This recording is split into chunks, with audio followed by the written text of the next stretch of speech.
Bismillahirrahmanirrahim. Assalamualaikum warahmatullahi wabarakatuh. Hamidanillah wa musallian musalliman ala rasulillah wa ala alihi wa sahbihi wa man wala.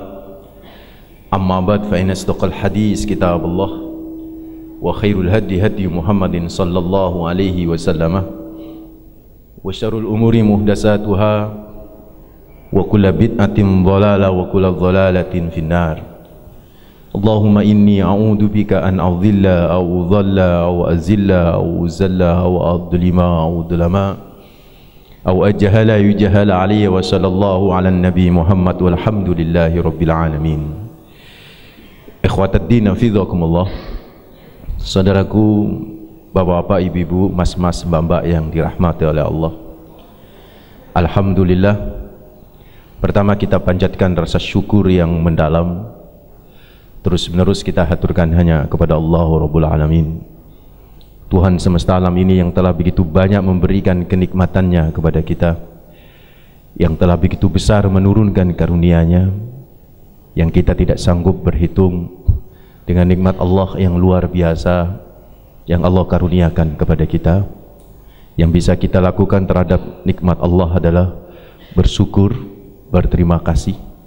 Minimal Bapak Ibu, Mas, Mbak, minimal wujud syukur itu adalah di setiap helaan nafas tidak lepas untuk selalu mengucapkan kalimat hamdalah, alhamdulillahirabbil alamin. Yang kedua, salam dan sholawat terus menerus kita haturkan kepada baginda Rasulullah Muhammad sallallahu alaihi wasallam. Karena beliau kita bisa mengerti yang hak itu hak dan yang batil itu batil. Karena Nabi kita bisa tahu mana yang halal dan mana yang haram. Karena Nabi pula kita bisa menikmati hidup berselimut iman. Semoga kelak kita menghadap kepada Allah masih membawa iman. Amin. Amin ya rabbal alamin. Allah berfirman di dalam surat At-Taubah ayat 36, A'udzu billahi samiil alim minas syaitonir rajim. Inna iddatash syuhuri indallahi 12 syahran fi kitabillahi yauma khalaqas samawati wal ard minha arba'atun hurum dzalikad dinul qayyim fala tatlimu fihinna anfusakum. Al-ayah. Saudaraku, di ayat tersebut surat At-Taubah ayat 36, Allah kurang lebih menyatakan bahwa bulan di sisi Allah itu ada 12, dan di antara 12 bulan itu ada 4 bulan yang disucikan oleh Allah. Apa 4 bulan yang disucikan itu? Rasulullah Muhammad SAW memberikan penjelasan. 3 bulan berurutan, 1 bulan terpisah. 3 bulan berurutan itu dimulai sekarang, yaitu bulan sekarang, namanya Dzulqa'dah. Ini bulan Dzulqa'dah, tepatnya ini tanggal sekitar 16 Dzulqa'dah. Dzulqa'dah atau 17 ya, 17 Dzulqa'dah itu yang pertama, yang kedua Dzulhijjah, yang ketiga Muharram. Dzulqa'dah, Dzu itu artinya yang orang yang, Al-Qa'dah itu leye-leye. Jadi Dzulqa'dah itu bulan orang leye-leye, orang istirahat. Makanya ya, makasih Mas. Ini enggak.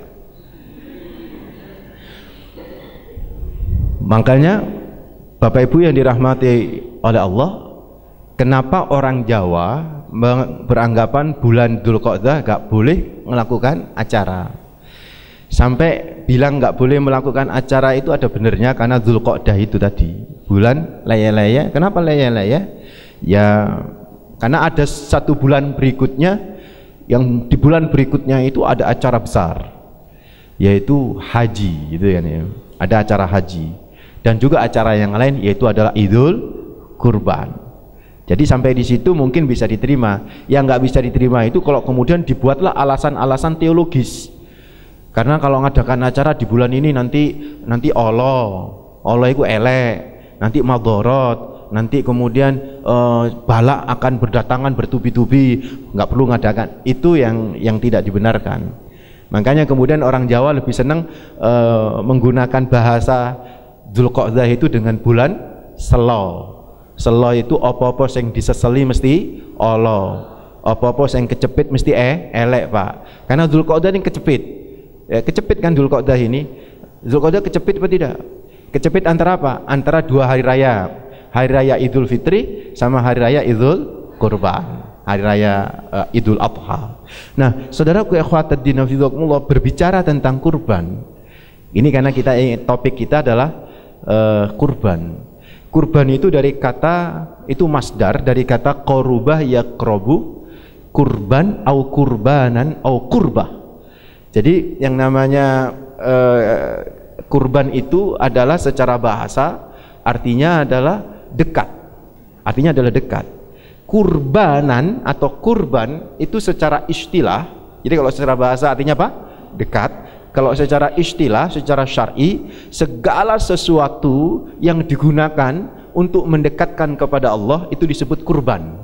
Segala sesuatu yang digunakan untuk menjadi media antara supaya lebih dekat dengan Allah, namanya apa? Kurban. Karena itu biasanya di Indonesia kalau orang bilang mana kurbanmu, itu yang dimaksud apa? Sesuatu itu apa? Sesuatu itu barang, bisa jadi barang, sesuatu yang lain apa? Kalau terkait dengan hari raya kurban, sesuatu yang lain itu apa? Kambing, sapi. Jadi kambing, sapi itu adalah kurban, adalah segala sesuatu yang dijadikan dan digunakan untuk membuat kita dekat sama Allah Rabbul Alamin. Itu kurban secara istilah. Nah, hikmahnya apa kurban? Banyak. Mari kita bahas. Satu, Bapak Ibu yang dirahmati oleh Allah, kurban. Untuk fikihnya nanti diskusi saja ya, untuk fikihnya. Saya hanya membahas filosofinya saja. Kurban, hikmahnya yang pertama, puncak pengorbanan. Kurban itu puncak rasa syukur kita kepada Allah. Jadi orang yang mau berkurban itu sesungguhnya adalah merupakan puncak rasa syukur dia kepada Allah Rabbul Alamin. Contoh ya, orang kalau bersyukur biasanya itu mengorbankan semuanya, termasuk mengorbankan rasa ngantuknya. Contoh, kepingin masuk UMPTN, akhirnya apa? Sholat tahajud. Biasanya gak tahu sholat tahajud. Dia korbankan rasa ngantuk itu, dia korbankan kecapean itu, dia bangun jam 2, dia zikir, dia munajat sama Allah. Ini namanya kurban. Kurban apa? Rasa ngantuk. Dan kurban rasa ngantuk adalah puncak rasa syukur dia kalau dia nanti diterima di perguruan tinggi negeri yang diinginkan. Itu namanya kurban. Ketika Nabi Muhammad SAW fataramat qadamahu, kedua kaki beliau bengkak itu. Bunda Aisyah berkata kepada Rasulullah, bukankah engkau ya Nabi sudah diampuni dosa-dosa yang lalu? Kenapa masih sholatnya kayak begitu, lempeng banget, semangat banget, sampai kedua kaki bengkak? Beda sama kita. Kalau kita sholat, gimana kalau kita sholat? Kalau Nabi sholat sampai kakinya bengkak. Kalau kita nggak sholat karena kakinya bengkak. Jadi ketika kaki bengkak, kaki sudah asam aurat, itu sudah nggak mau sholat. Apa? Oh ya kan, kacek titi aurat, apa aurat? Itu saudaraku ikhwatuddin hafizakumullah, udah nggak mau sholat. Kalau Nabi, masya Allah, sholatnya lempeng banget, ya sampai kaki beliau bengkak keduanya. Nah, Aisyah radhiyallahu anha ketika bertanya seperti itu, kenapa ya Rasulullah, jenengan kok luar biasa ibadahnya? Bukankah dengan jiwa engkau, dengan pribadi engkau, Allah udah ngampunin engkau sebagai nabi? Apa kata Nabi? Ya Aisyah, ala an akuna abdan syakura? Wahai Aisyah, tidak bolehkah aku menjadi seorang hamba yang bersyukur? Tidak bolehkah aku menjadi seorang hamba yang bersyukur? Masya Allah. Ini artinya Nabi pun mengorbankan kakinya sampai bengkak. Untuk apa? Untuk bersyukur kepada Allah, untuk menjadi orang yang bersyukur kepada Allah. Ada orang jidatnya itu sampai apa? Hitam. Itu bentuk pengorbanan. Bentuk pengorbanan. Karena betapa banyak orang jidatnya kepingin halus, dia malah jidatnya adalah kasar, berwarna hitam 2. Saya gak pernah nemoni jidatnya perempuan itu hitam 2. Ya, kenapa kalau laki-laki itu bisa, perempuan tidak? Bukan berarti perempuan kemudian tidak punya rasa syukur kepada Allah, tidak. Saya katakan bahwa perasaan yang mengorbankan segalanya untuk menggapai sesuatu itu bisa menjadi puncak rasa syukur dia kepada Allah Rabbul Alamin. Ketika kita berkorban, menyembelih hewan kurban, itu juga merupakan bagian dari bentuk rasa syukur kita kepada Allah Rabbul Alamin. Contoh ini, Bapak Ibu yang dirahmati oleh Allah, di daerah Pacet itu ada peternak kambing etawa. Nah, sang juragan ini punya pegawai yang sudah mulai sepuh. Pegawai ini tukang nyabit rumput, yang rumputnya nanti digunakan untuk memberi pakan kepada kambing etawa. Sampai tahu enggak, dia ternyata bertahun-tahun memang kerja di situ, baru ini ceritanya sudah 5-6 tahun yang lalu, baru dia bisa kurban kambing etawa. Tentu membuat kaget banyak orang. Kambing etawa dulu sih harganya 7 juta, itu yang gede banget itu. Nah, pada waktu itu kita bertanya, maaf Bapak, kenapa Bapak korban kambing etawa? Emang kenapa Pak Ustadz? Maaf Pak, ini kan mahal, kenapa ya nggak kambing biasa saja? Apa kata sang Bapak ini? Loh Pak Ustadz, maaf ya, saya ini bersyukur, ini wujud syukur saya kambing etawa. Saya tanya lagi, emang Bapak pernah nazar kalau anak Bapak suatu saat lulus SMA atau keterima UMPTN terus mau korban kambing etawa, pernah ngomong? Bukan itu, bukan.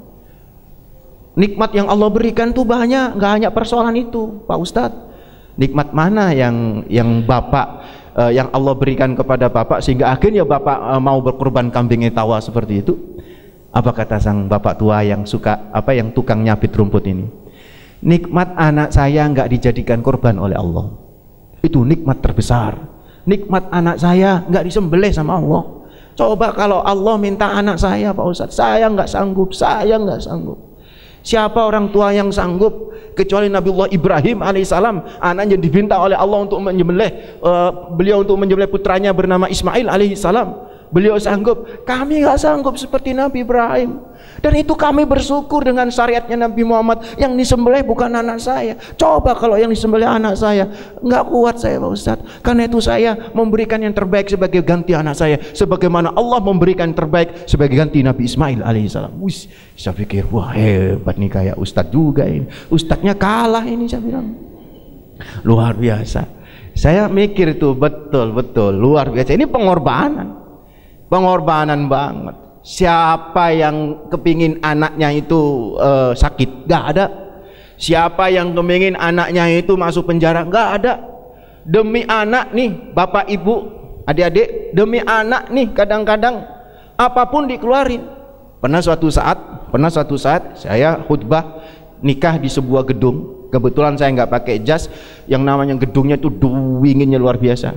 Saya sampai berdoa, ya Allah cepet dimulai acaranya. Ternyata setengah jam nggak dimulai acaranya. Ternyata nunggu siapa? Nunggu penghulu. Setengah jam lebih penghulunya baru datang. Kemudian sahibul hajanya nyalamin, terima kasih Pak, datang Pak, terima kasih Pak, ini Ustadz Junaidi nanti yang akan khutbah nikah. Langsung dia nyalamin saya lihat wajahnya dia bilang, maaf Pak Ustadz saya terlambat. Ya dalam hati ngerti, mungkin mau dinteni kan begitu. Akhirnya apa?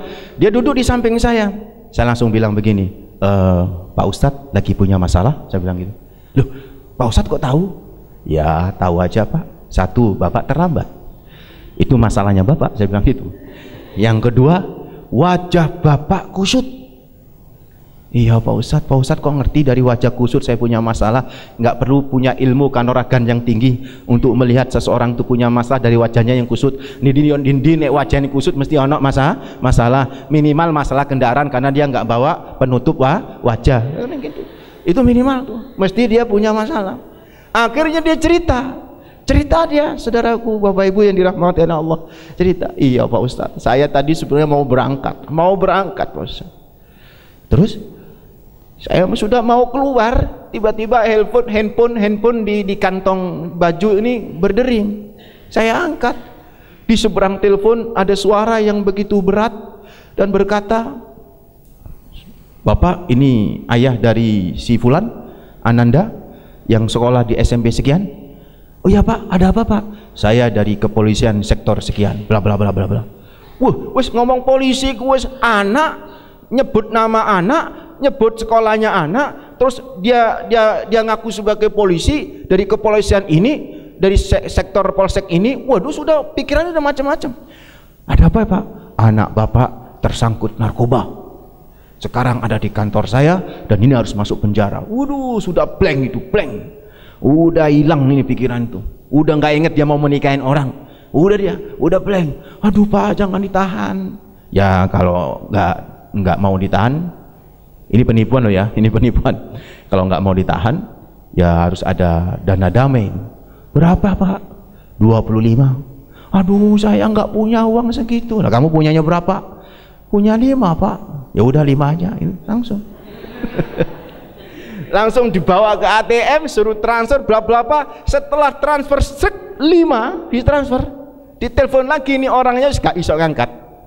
Baru dia punya pikiran nelpon ke sekolah, ditelepon ke sekolah, ternyata anaknya ada di situ. Dia hilang tuh. Dia hilang duit 5 juta. Jadi masalah sampean bukan hilang anak berarti. Iya, hilang duit ini Pak Ustadz, 5 juta. Bukan hilang anak. Yang ingin cerita ini menunjukkan betapa sayangnya seorang orang tua ya kepada anaknya. Berapapun dikeluarin, nggak punya duit pun dicari-cariin duit. Loh, ini coba anak masuk penjara aja sudah kita bingung, panik luar biasa. Coba kalau disuruh disembelih, seperti misalnya Allah memerintahkan kepada Nabi Ibrahim alaihissalam untuk menyembelih siapa? Nabi Ismail. Mampu kita, bapak-bapak? Bapak-bapak nih ya, mampu? Nggak mampu. Anak loro melungker, demam, kita sudah ngerusuloh ya, sudah bingung. Anak aduh jatuh kecelakaan saja, kita sudah kayak apa gitu paniknya. Apalagi saudaraku minta disembelih. Aduh. Makanya si orang tua yang dipacet ini ngomong, "Itulah Pak Ustadz, itu rasa syukur saya. Allah nggak minta anak saya, Allah cuman minta kambing atau sapi. Masa Allah minta kambing, minta sapi? Kagak kita turutin, kok kita ngasihnya yang biasa-biasa saja?" Mohon maaf, ada orang naik Mercy, Pak Ustadz, langsung nih masuk ke sebuah showroom kambing, dan masuk sebuah showroom kambing. Yes, bener ya, showroom. Kan NH juga punya kan, Nurul Hayat punya showroom ya, showroom kambing. Emang mobil tok yang ada showroomnya? Kambing juga ada showroomnya ya enggak? Oh, apa yang terjadi? Langsung lah orang sing jaga showroom itu sing dodolan juragan kambing kan ya seneng. Wong selama ini sing mampir wong sepeda motoran kabeh. Sing mampir sepeda motoran kabeh takok tok. Setelah itu budal mana? Iki ada mobil Dead Mercy lagi. Yang keluar perempuan, ibu-ibu pakai tas merek Hermes. Ini paling ini belinya yang hebat-hebat. "Pak, saya mau kurban." "Oh ya, silakan pilih nih kambing yang terbaik, yang bagus-bagus nih." Itu tuh yang paling gede itu Pak, saya mau korban itu. Siap. Udah, jenenge pakai mobil mewah ya kan, tasnya juga mahal. Tahu nggak tas Hermes sampean? Hermes. Duduk remas. Hermes. Nek bapak-bapak NH Nurul Hayat gak ngerti tas Hermes itu. Itu harganya sudah 1,5 miliar sendiri itu harganya. Itu saudaraku apa? Wah, seneng akhirnya si tukang juragan kambingnya seneng, yang jogo di showroom kambing itu seneng. Akhirnya diambil. "Ini ibu yang mau?" "Ya, berapa ini harganya?" "Yang ini etawa ibu, ini etawa istimewa." "Berapa harganya?" 10 juta. Langsung gitu. Kaget juga nih si juragan, loh kok malah nggak mau. Terus malah tanya yang lagi, "Pak, yang lebih murah dari ini ada?" "Ada sih Bu." "Coba yang ini berapa?" 9 juta. "Loh kok katanya cuma 1 juta? Yang lebih murah lagi?" "Oh no, 8 juta." Golek akhirnya nemu cuma 4 juta saudara. Bayangkan pakai mobil kayak begitu. Ini tidak menjadi bagian kebersyukurannya kepada Allah Rabbul Alamin. Karena itu Bapak Ibu yang dirahmati oleh Allah, hikmah kurban itu sebenarnya puncak rasa syukur kita kepada Allah. Semakin tinggi nilai kurban, nilai ya, kualitas, nggak harus harga. Boleh harga murah, tapi kualitasnya keren dong, ya kan? Kan ada orang yang beli sapi itu 5 bulan yang lalu belinya kan, bisa jadi itu 7 juta. Nah, sekarang sudah luar biasa kan, harganya udah mahal. Untuk harga kan ngikutin pasar, tapi yang terpenting adalah quality hewannya itu yang penting. Bagi kita, kalau kita berkorban karena kualitas hewan itu dan diniatin untuk Allah, tidak boleh ada yang sedikit. Untuk Allah tidak boleh ada yang buruk. Untuk Allah yang terbaik lah. Karena Allah begitu banyak telah memberikan kebaikan kepada diri kita. Itu saudaraku, maka itu adalah rasa syukur yang luar biasa. Masa kita kalah sama tukang nyabit rumput? Ya dong. Masa kalah kita sama tukang loper koran di rumah saya? Tukang loper koran di rumah saya itu, dia malah tanya, ya nggak tahu dia pamer apa tidak. Ya beberapa waktu yang lalu, Pak Ustadz, alhamdulillah saya bisa kurban kambing. Wih, subhanallah. Tukang loper koran, Pak, mau kurban kambing tuh. Saya tanya, apa motivasinya? Untuk Allah. Masa kita nggak mau berkorban? Untuk Allah. Karena Allah sudah banyak memberi kepada kita. Masa kita nggak banyak memberi kepada Allah Rabbul Alamin? Ayo teman-teman, donatur Nurul Hayat nih, ya nggak ya? Sudah, kalau untuk Allah nggak usah mikir. Harga boleh mikir, tapi untuk Allah nggak boleh mikir. Harga mikir itu carilah harga yang sesuai, tapi kualitas yang luar biasa. Itu saudaraku. Yang kedua, apa hikmah daripada kurban? Saya ini kalau ceramah nggak senang duduk. Boleh nggak saya berdiri ya? Maaf Ustadz Jawari, saya berdiri saja. Jadi Bapak Ibu, yang kedua ini apa? Bapak Ibu, kurban itu sebagai bagian mengontrol sifat hewani di dalam jiwa manusia. Itu kurban yang kita lakukan, mengontrol sifat apa? Hewani yang ada dalam jiwa kita. Manusia itu punya 3 nafsu. 1 nafsu bahimiyah, 2 nafsu wahsyiyah, 3 nafsu syaitoniyah. Apa? 1 nafsu apa? Bahimiyah. Yang kedua wahsyiyah. Yang ketiga syaitoniyah. 2 nafsu di awal, yaitu nafsu apa yang 2 di awal? Bahimiyah sama wahsyiyah, including dengan jiwa manusia. Itu sudah menjadi satu dengan jiwa manusia. Sedangkan nafsu syaitoniyah itu ada di luar, yang bersifat eksternal dari jiwa manusia. Oke, kita coba bahas satu persatu secara logika dan secara dalil nas. Yang pertama apa? Jiwa punya nafsu apa tadi? Bahimiyah. Apa bahimiyah itu? Bahimiyah itu adalah binatang ternak. Manusia itu jiwanya ada sifat bahimiyah, yaitu sifat apa? Binatang ternak, saudara.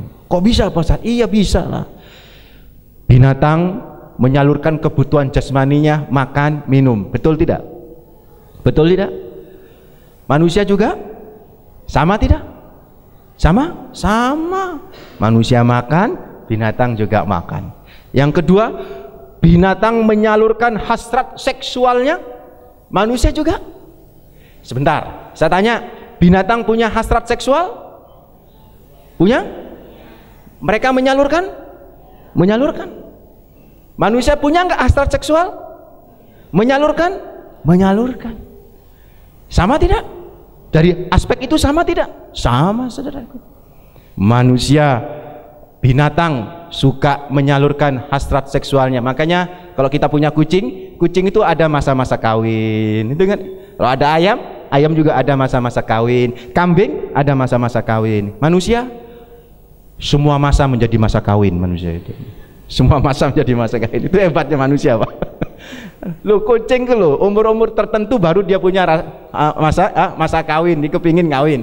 Kalau manusia, ya Allah, sekarang lu zaman sekarang lu SMP, gurung puber, SD kelas 5 itu sudah subhanallah, karena suka ini, apa ini? Internetan, cari Mbak Google, Ustadz Google, urusan ini, urusan itu. Iya, kan di Google semua ilmu ada itu, ya enggak? Itu Bapak Ibu yang dirahmati. Nah, dari aspek itu sama. Makanya filosof Islam, ahlul mutakallimin itu selalu mendefinisikan al-insan, manusia, itu definisinya apa kalau menurut mereka? Hayawanun natikun, yaitu binatang yang bisa berbicara. Haywanun natik, yaitu binatang yang berakal. Manusia itu yang membedakan manusia dengan binatang cuman satu sebenarnya. Natikun itu al-aql, yaitu akal. Nah ini saudaraku ikhwatuddin fillah, makanya kita harus beda, ya kan? Kita harus beda. Caranya beda. Kontrol tuh sifat binatang kita, kontrol tuh sifat yang ada pada diri kita, aspek kebinatangan. Dikontrol pakai apa? Pakai logika lewat petunjuk Al-Qur'an. Kalau binatang itu, mohon maaf, kalau binatang itu contoh ayam. Ayam itu kan suka makan biji-bijian, jagung, beras, termasuk dedek ya toh, nasi. Itu ayam. Kalau manusia, kalau jiwa bahimianya nggak terkontrol, yo makan jagung juga, sama dengan ayam. Makan nasi, makan dedek ya toh. Dedek dikasih tepung digoreng, kan bisa aja itu. Terus manusia juga makan ayam. Bahkan manusia bisa makan yang punya ayam, itu juga dimakan. Manusia juga bisa makan semen, bisa makan ya apa aja, semua dimakan kalau manusia itu. Nah itu manusia yang nggak terkontrol apanya, bahimiahnya. Nah kalau manusia itu terkontrol bahimiahnya, kagak mungkin melakukan seperti itu. Mau menyalurkan hasrat jasmaninya, carilah yang halal. Itu manusia yang punya akal, ya kan, yang dikontrol, ya kan. Mau berhasrat seksual, menyalurkan seksualnya, carinya juga yang halal. Itu Bapak Ibu yang dirahmati oleh Allah. Karena itu di dalam Al-Qur'an ini dalilnya bahwa manusia punya sifat apa? Binatang. Lihat surat Muhammad surat 47 ayat yang ke-12. Walladzina kafaru yatamatta'un wa ya'kulun kama ta'kulul an'am. Tuh, perhatiin.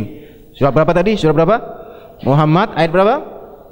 Ayat 12. Muhammad surat yang berapa? 47 ayat yang ke-12. Apa kata Allah? Walladzina kafaru, orang-orang yang kafir, yatamatta'un, hidupnya senang-senang, tamattu saja. Tamattu itu senang-senang, bernikmat-nikmat secara material. Itu tuh hidupnya mereka. Makanya, Mas, pernah dengar nggak istilah sex for fun? Pernah dengar? Hidup untuk senang-senang, atau seks untuk senang-senang, life for fun. Itu kan gaya hidup orang barat yang tidak pakai agama, yang tidak menggunakan akalnya, yang itu sama dengan binatang. Itu yang dikatakan oleh Allah, walladzina kafaru yatamatta'un, mereka hidup selalu senang-senang, wa ya'kulun, senang-senang, yo mangan-mangan tok. Kama ta'kulul an'am, sebagaimana senang-senangnya dan suka makannya binatang ternak. Loh, kayak begitu. Bahkan bisa jadi manusia itu kalau mirip sama binatang ternak, sesungguhnya dia lebih rendah daripada binatang ternak. Karena manusia sudah dianugerahi akal tetapi tidak menggunakan akalnya, maka yang terjadi apa? Dia lebih rendah. Itu yang dikatakan oleh Allah dalam surat Al-A'raf ayat 179. Lahum qulubun la yafqahuna biha wa lahum a'yunun la yubsiruna biha wa lahum adhanun la yasma'una biha ulaika kal an'am bal hum adallu. Mereka seperti binatang ternak, bahkan jauh lebih rendah daripada binatang ternak. Karena itu, ayo kontrol sifat bahimiyah. Di antara cara ngontrol itu adalah berkorbanlah secara ikhlas kepada Allah. Itu bagian daripada mengontrol sifat hewani bahimiyah itu. Kok bisa Pak Ustadz? Mari kita lihat. Kalau bahimiyahnya sudah terkontrol, makan kepada makan yang halal, ya toh. Kalau bukan haknya tidak dimakan, kan terkontrol berarti itu. Maka nanti sifat wahsianya tidak muncul. Apa wahsia itu? Wahsia itu binatang buas. Binatang ternak itu kalau terkontrol tidak akan melahirkan kebuasan. Contoh kuda. Kuda ini nek terkontrol ibu bapak, kuda ini nek dipelihara, dirawat sing api, maka tidak akan menjadi kuda liar. Itu kebu yang ngono, kebu itu nek dirawat, dipelihara yang bagus, maka tidak akan menjadi kebu giras. Kebu giras, yang giras-giras itu, ya kan? Nah sama jiwa bahimian manusia ini kalau dikontrol dengan baik, apalagi kontrolnya menggunakan Al-Quran, tidak hanya akal, pakai Al-Quran, pakai hadis Nabi Muhammad, pakai kaul para ulama, nasihat-nasihat para ulama, maka lahirlah yang namanya jiwa-jiwa mutmainnah yang tenang, yang meredam wahsiyah, yaitu jiwa binatang buas. Nah, jiwa binatang buas itu Bapak Ibu kan sama, binatang buas itu suka nerekam, gitu, suka mengganggu, suka menyakitin. Maka kalau jiwa-jiwa manusia bahimiahnya itu tidak terkontrol dengan baik, maka yang terjadi Bapak Ibu, di dalam dirinya itu nanti lahir jiwa-jiwa yang ingin mengganggu orang lain, lahir jiwa-jiwa yang ingin menyakiti orang lain, bahkan membunuh orang lain. Ini wahsiyah. Dan yang ketiga apa? Sifat apa tadi? Syaitonnya. Kan tadi saya bilang sifat syaitonnya itu di luar. Sifat syaitonnya itu di luar. Jadi kalau bahimiahnya terkontrol, wahsiyahnya nggak muncul, atau wahsiyahnya itu susah munculnya karena bahimiahnya terkontrol dengan baik, maka maaf, sifat yang ketiga ini kesulitan banget untuk mempengaruhi manusia. Kenapa? Karena setan itu tugasnya membisikkan kepada jiwa manusia. Nah, kalau jiwanya sudah mutmainnah, kalau jiwanya sudah tenang, kalau jiwanya sudah suci, berat bagi setan untuk menggodanya. Dalam surat Al-An'am ayat 112, tugas setan itu yuhi ba'duhum ila ba'din zuhrufal qawli ghurura. Di dalam surat Al-An'am 112 itu tugasnya setan itu membisikkan ke yang lain itu dengan bisikan tentang apa? Zuhrufal qawli, yaitu perkataan-perkataan yang indah, perkataan-perkataan yang manis. Coba kalau di dalam jiwanya tidak ada wahsiyah, di dalam jiwanya bahimianya terkontrol, ketika setan membisikkan, delok ento, itu loh bojone tonggo ayu, dibisikin, kan zuhrufal qaul. Zuhrufal qaul itu apa? Kata-kata manis, kata-kata indah, kata-kata cantik, tapi ghurura, yaitu tipuan bagi manusia, ditipu. Tapi bagi orang yang berjiwanya luar biasa, bahimianya terkontrol, maka tidak ada itu bisikan itu mempengaruhinya. Setan itu susah untuk bergerak membisikkan kepada manusia. Nah, kembali bahwa apa hubungannya dengan penyembelihan hewan kurban dengan mengontrol bahimia dan wahsiyah serta mencegah setan untuk memiliki kekuatan mempengaruhi manusia lewat bisikan-bisikan manisnya zuhrufal qawli ghurura tadi itu. Hubungannya adalah ketika seseorang itu dengan ikhlas sebagai wujud rasa syukur dia mengorbankan hewan kurbannya itu, maka orang syukur adalah tidak ada rasa hasud kepada orang lain. Karena syukur itu meredam penyakit hasud, syukur itu meredam penyakit sombong, syukur itu meredam semua penyakit-penyakit hati. Maka dengan syukur timbullah ketenangan. Kalau sudah tenang, saudaraku, terkontrollah jiwa bahimiah ini. Ini hikmah yang kedua dari berkurban. Yang ketiga, saudaraku ikhwatuddin hafidhakumullah. Sampai 3 saja ya. Yang ketiga, apa yang ketiga? Ikhwatuddin hafidhakumullah. Ketika menyembelih itu kan sunnahnya di awal, menyembelih itu sunnahnya itu nyembelih sendiri. Nek gak mampu nyembelih karena misalnya takut, disembelihkan oleh orang, kita menyaksikan. Nek menyaksikan yo gak iso karena dilempar ke daerah-daerah, misalnya titip kepada Nurul Hayat misalnya kan di NH, dilempar ke daerah-daerah kan, ya sudah, cukup berdoa saja, kan begitu. Kan nanti di situ atas namanya sudah nyambung itu. Jangankan nyambung. Kata Rasulullah Muhammad SAW ketika Fatimah, Nabi mau menyembelih, Fatimah dipanggil. Ya Fatimah, ta'ali. Kesini ya Fatimah, saksikan nih kurbanmu. Dan setiap tetesan dari darah itu menjadi pelebur dosamu. Dalam hadis riwayat yang lain disebutkan, tetesan pertama sebelum darah itu menyentuh tanah, itu sudah nyampe pahalanya di sisi Allah Rabbul Alamin, lebih cepat nyampenya itu kan. Maka kenapa kita disuruh menyaksikan? Kalau nggak bisa menyaksikan, ya sudah, yang terakhir itu tadi apa? Ya enggak apa-apa, kita berdoa.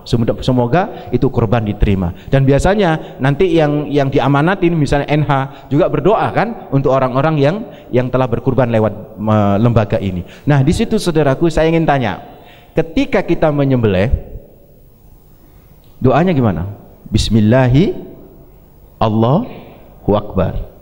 Ketika kita menyembelih, takbir kan? Intinya ketika menyembelih takbir. Bismillahi Allahu Akbar. Disinilah yang ingin saya bahas. Kenapa takbir? Kenapa pilihannya takbir? Kenapa enggak tasbih? Kenapa enggak tahmid? Tapi pilihannya adalah apa? Takbir. Takbir itu apa? Allahu Akbar. Disinilah ikhwataddin hafizakumullah, ketika Allah berfirman di surat Al-Ankabut ayat 45. Surat Al-Ankabut ayat 45. Di situ Allah menyatakan waladikrullahi akbar. Dan ini biasa selalu dibaca oleh khotib-khotib di mimbar ya. Kalau mau selesai itu kan, waladikrullahi akbar aqimus shalah, kan begitu biasanya. Nah, ini tafsirannya luar biasa terkait dengan Allahu Akbar. Waladikrullahi akbar dan Allahu Akbar. Ada dua penafsiran. Kenapa Allahu Akbar ketika kita menyembelih? Kenapa Allahu Akbar ketika menyembelih? Satu tafsirannya, seolah Allah ingin mengingatkan kepada yang berkurban bahwa Allah lebih besar dari hewan yang dikurbankan itu. Jadi jangan merasa eman. Kadang-kadang kita mengorbankan lemosin, maksudnya sapi lemosin yang kuat luar biasa dengan biaya atau pembelian yang ratusan juta. Mungkin ada rasa eman gitu kan. Waduh, mereka ini disembelih kakek tomane. Maka di sini Allahu Akbar ketika kita menyembelih itu ingin memberikan arahan kepada kita yang berkurban. Allah lebih besar daripada hewan itu. Maka kalau kita berkorban untuk Allah, jangan lihat apa yang kita korbankan. Kalau kita masih melihat apa yang kita korbankan, agak berat tuh. Tapi kita lihat Allah lebih besar dari segalanya. Allah lebih besar dari kepentingan kita terhadap hewan itu.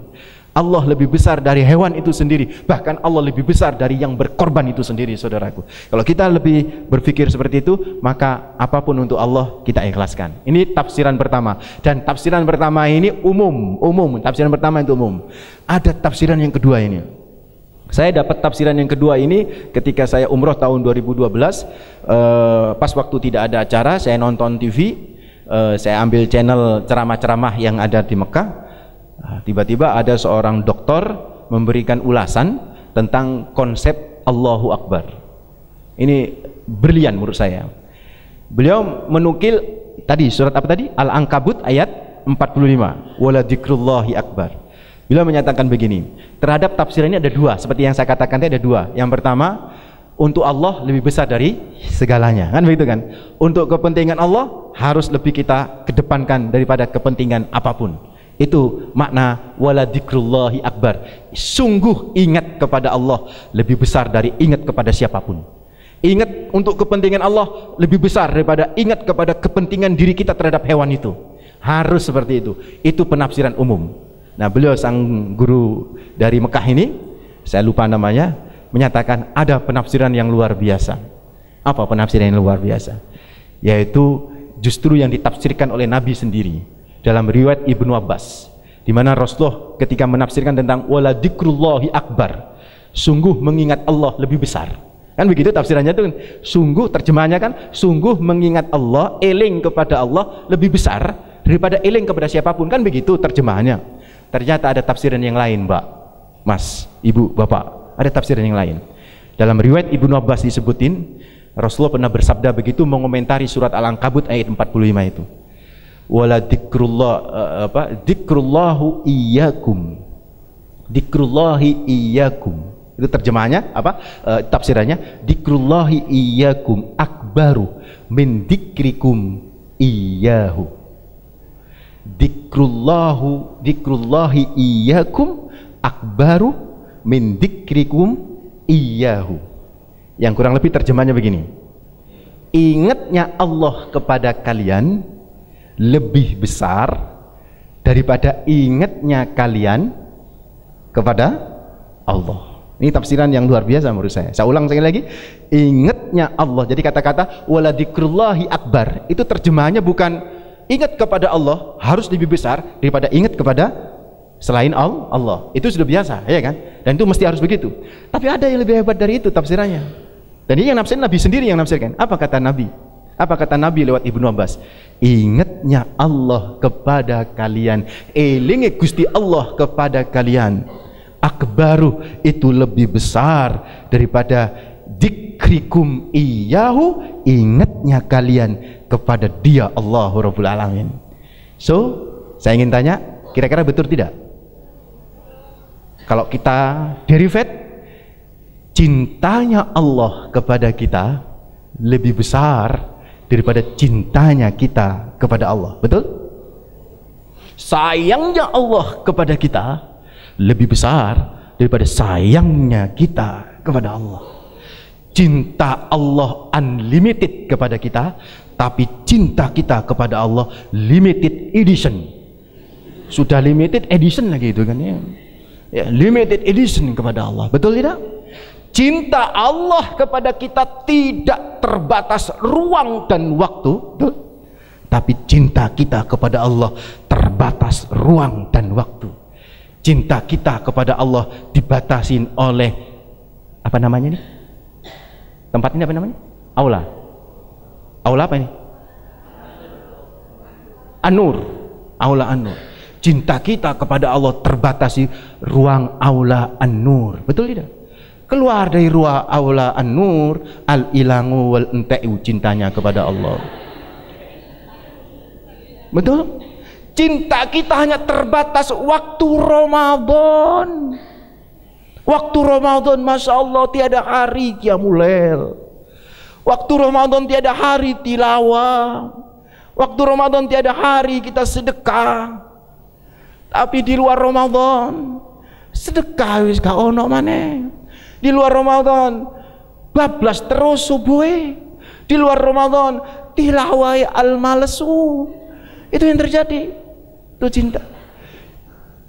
Satu cinta Allah, maaf, satu cinta kita kepada Allah dibalas 1000 cinta oleh Allah kepada kita. 1000 cinta yang kita haturkan untuk Allah dibalas selaksa cinta Allah kepada kita.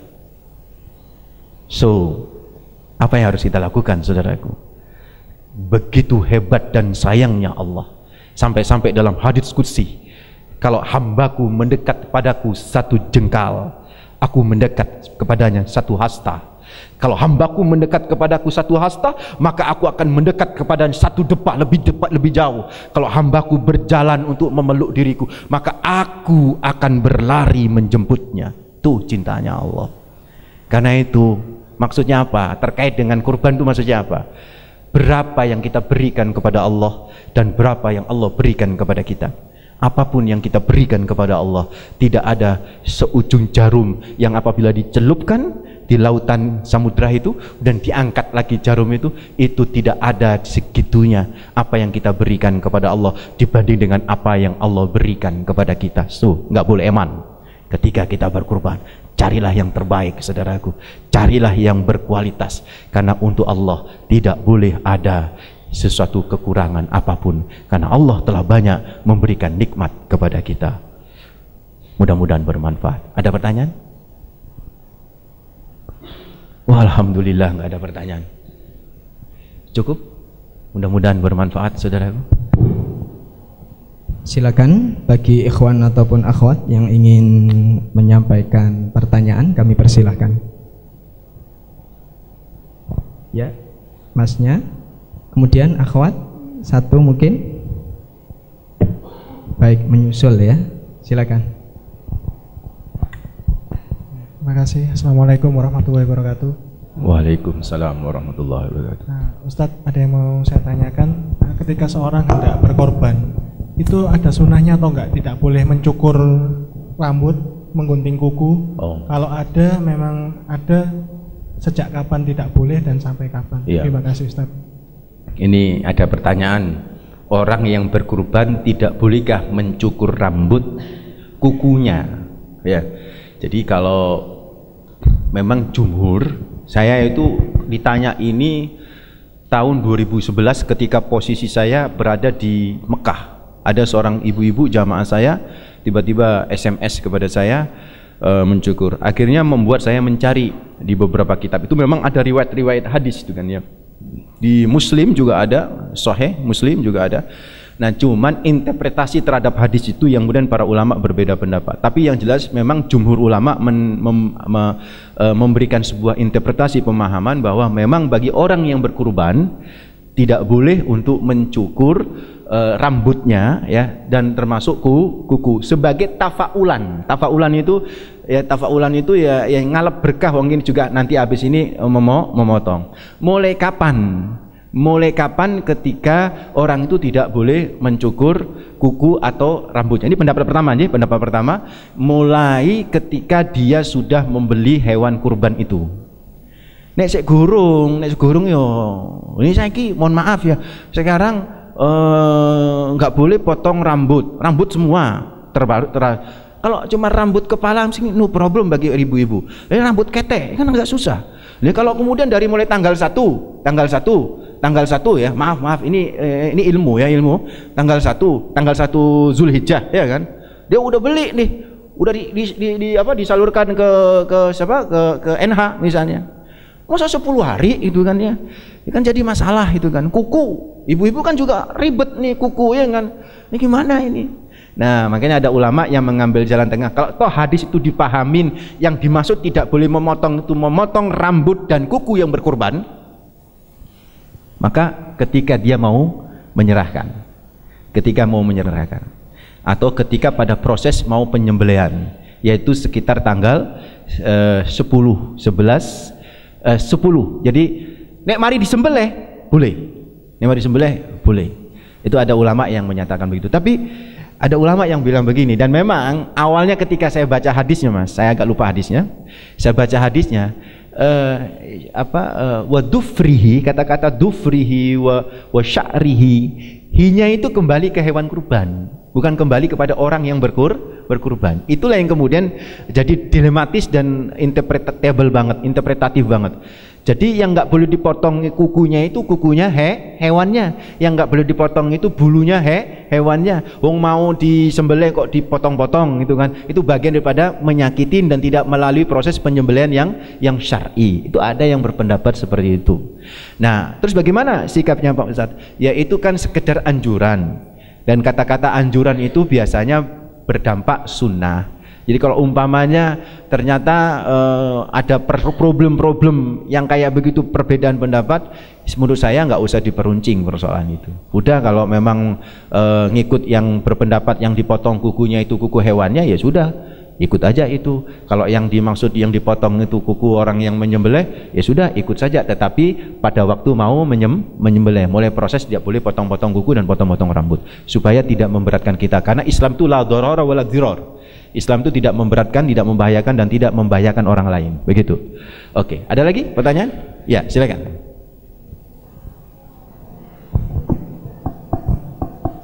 Pakai mic.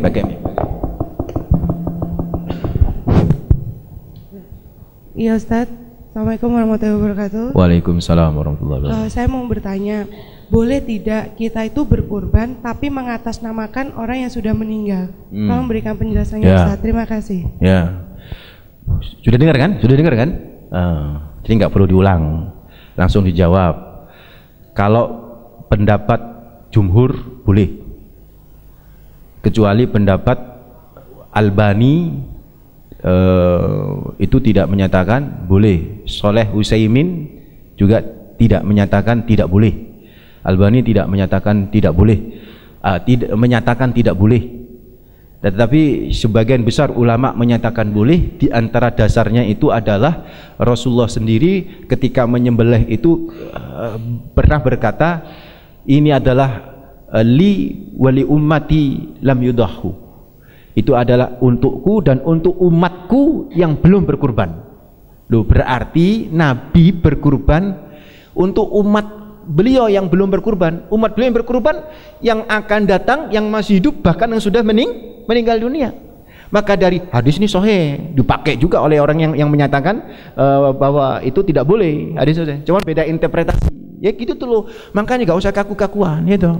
Gak usah kaku-kakuan. Wong hadis iku podo, cuman interpretasi yang berbeda terhadap hadis tersebut. Yang begitu kan ya. Nah, dari dasar itu ndak apa-apa. Boleh gitu kan. Atas nama orang tua yang sudah meninggal dunia. Nah, boleh, kata-kata boleh itu di kalangan para fuqaha juga macam-macam. Ada istilah jawaz, ada istilah mubah. Nah, biasanya itu ya nek boleh ngono iku ya berarti enggak haram, ya juga berarti nggak wajib, ngono lho. Isi oleh ini. Nah, api ora Pak Ustaz? Ya kalau saya sih wong jenenge amal soleh mosok elek, ya mesti amal soleh mesti api kan begitu. Gampang gitu aja. Oke? Silakan Ibu diberikan ke belakang mic-nya.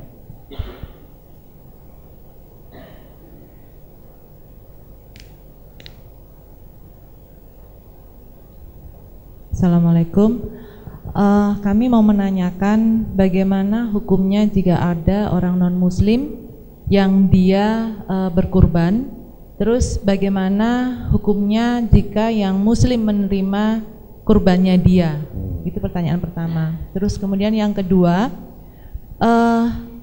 banyak dari teman-teman saya yang dia masih tinggal dengan orang tua, dia sudah punya penghasilan yang lumayan, tapi dia berasumsi bahwa karena saya masih tinggal dengan orang tua sehingga kewajiban berkorban itu masih menjadi kewajiban orang tuanya. Terus pertanyaan ketiga juga berkenaan dengan suami istri gitu. Mereka sama-sama mempunyai penghasilan yang cukup. Kalau dalam asumsi saya, meskipun mereka sudah menikah, sebaiknya berkorban dua-duanya karena sudah punya penghasilan yang bagus gitu kan. Nah, tapi juga ada yang berpendapat sebaiknya hanya satu aja yang itu dikerjakan oleh suami gitu. Itu bagaimana Ustadz? Terima kasih. Iya. Yang pertama, non-muslim berkurban. Perintahnya tidak kepada non-muslim. Fasholli li rabbika wanhar. Fasholli, sholat dulu. Orang kurban itu enggak sholat juga keterima. Karena la yanalal luhumuha dalam surat Al-Hajj ayat 37. La yanalal luhumuha wala dima'uha walaki yanaluhu taqwa minkum. Loh, takwa. Takwa itu kan nanti pertemuan kedua dengan saya membahas tentang iman dan takwa. Nah, takwa itu adalah implementasi daripada iman. Di antaranya iman itu iman kepada Allah. Nah, padahal Allah di surat Al-Hajj 37 sudah menyatakan la yanalal luhumuha wala dima'uha.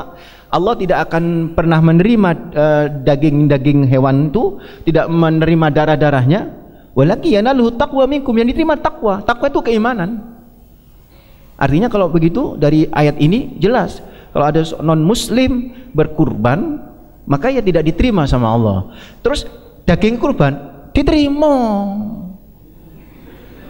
CJ pembahasannya CJ.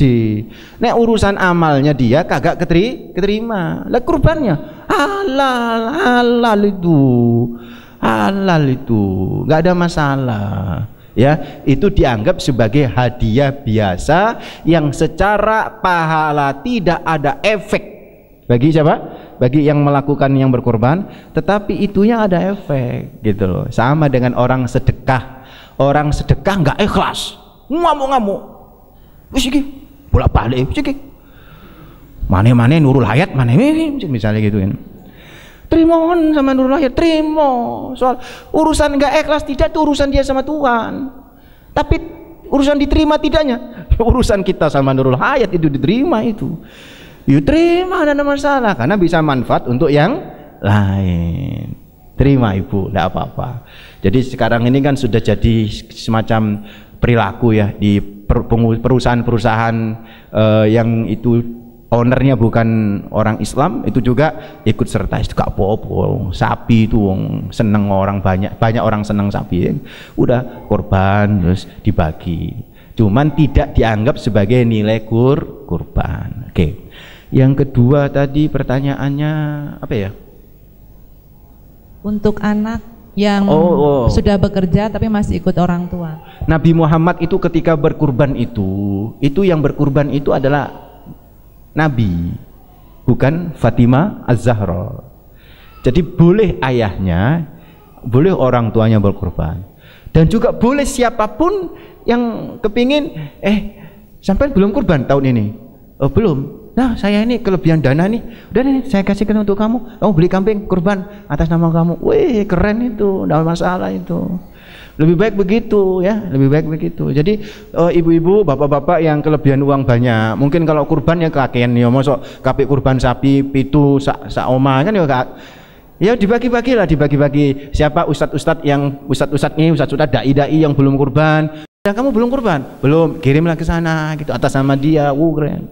Saya tiap tahun itu banyak teman-teman Jakarta itu yang nanyain dai-dai pelosok-pelosok itu. Saya bilang ya mereka belum, dan mereka memang bagaimana mereka bisa kurban, mereka hidupnya itu berdakwah ya kan ya. Akhirnya mereka kurban, mereka sembelih sendiri, mereka bagi. Teman-teman Nurul Hayat kan juga punya binaan itu kan ya. Ya dai-dai itu kan di sana diberikan, ini kan sama sebenarnya sama. Cuman bedanya tetap atas nama ibu kalau yang itu. Kalau yang lebih hebat lagi sudah Pak Nurul Hayat terserah atas nama siapa saja. Keren tuh. Tapi tetap kurban loh ya, tetap kurban. Tapi atas nama siapa saja. Nanti Nurul Hayat itu nanti saya tidak tahu, mungkin nanti manajemen Nurul Hayat itu ada form kurban untuk para dai. Bukan untuk dai yang dikurbankan, bukan. Kurban untuk atas nama para dai. Jadi bukan atas nama yang berkurban, yang bayar, bukan. Jadi duit diberikan ke Nurul Hayat, tapi sama Nurul Hayat dibelikan kambing. Kambing ini atas nama siapa? Atas nama ustadz-ustadz. Itu keren itu luar biasa, ide yang luar biasa. Gitu ya. Yang ketiga tadi apa yang ketiga ya? Suami istri. Untuk suami istri sudah mau cukup suami saja gitu ya? Iya. Ya cukup suami saja, tidak masalah. Cukup suami saja. Nah nanti istri kalau punya duit karena istri bekerja, nah yang duitnya istri itu serahkan kepada NH juga, nanti bilang ini untuk ustadz-ustadz yang lain, gitu. Keren itu. Oke? Ada lagi? Yang Ikhwan mana ini pertanyaannya? Enggak ada ini pertanyaannya. Ya silakan Pak. Mic-nya. Sini, mic-nya sini, depan.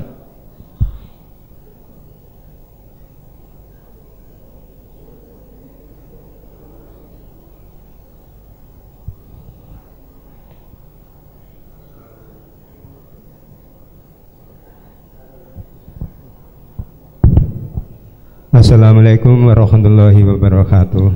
Salam. Di dalam panitia kurban itu loh Pak, seandainya kadang-kadang saya melihat itu loh masalah lulangnya itu loh Pak, dijual terus akhirnya dianu ke musola lagi itu apakah bisa hanya kulitnya agak mendengung, coba apa diulang Pak, nggak dengar Pak, agak mendengung Pak. Masalah yaitu korban di musola atau di masjid. Kadang-kadang kulitnya itu dijual ya. Tapi kembali kepada masjid lagi ya, betul. Apakah itu boleh ya boleh Pak, boleh udah boleh Pak. Kan pertanyaannya apakah boleh gitu kan. Ya boleh. Boleh. Menurut mazhab Imam Abu Hanifah, perhatiin, menurut mazhab Imam Abu Hanifah, hewan kurban itu boleh dijual untuk kemaslahatan. Ya. Untuk kemaslahatan. Jadi misalnya begini, boleh dijualnya itu setelah diserahkan.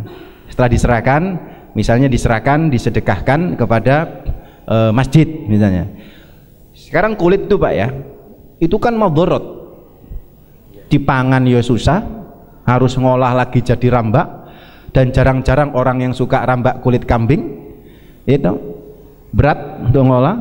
Terus kalau enggak diolah cepat juga cepat membusuk, kan begitu.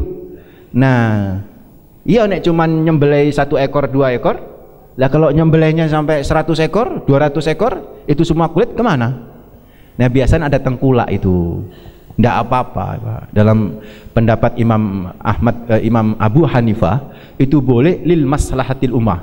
Jadi kemudian uangnya nanti masuk kepada lembaga masjid itu untuk pengelolaan masjid. Kan tetap logikanya juga sama kok. Itu kan tetap haknya masjid. Kan yang kurban itu kan terserah kan begitu.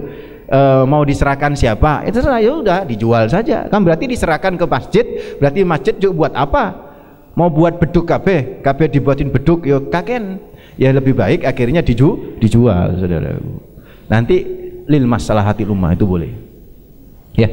Memang ada hadis yang tidak boleh menjual, itu langsung yang tidak boleh menjual. Misalnya yang berkurban menjual kepada, lu kok kurban kok jual gak oleh. Kurban nggak boleh menjual, yang berkurban itu nggak boleh menjual. Itu yang dimaksud hadis.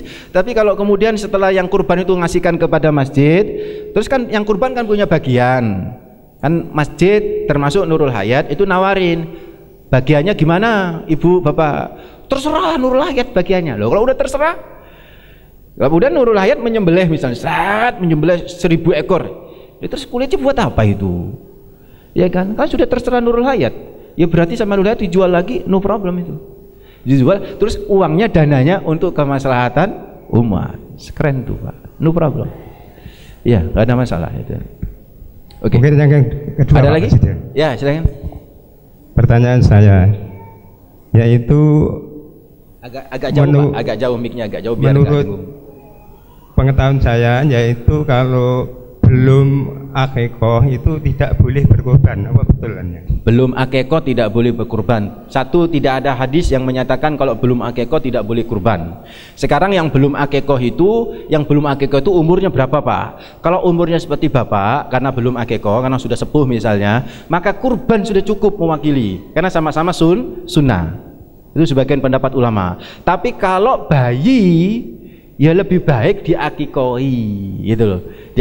Nek sudah melampaui batas akil balik, ya toh, sebenarnya kurban itu sudah mencakup akikah. Kurban sama akikah itu sama-sama, bedanya cuman di waktu penyembelihan saja.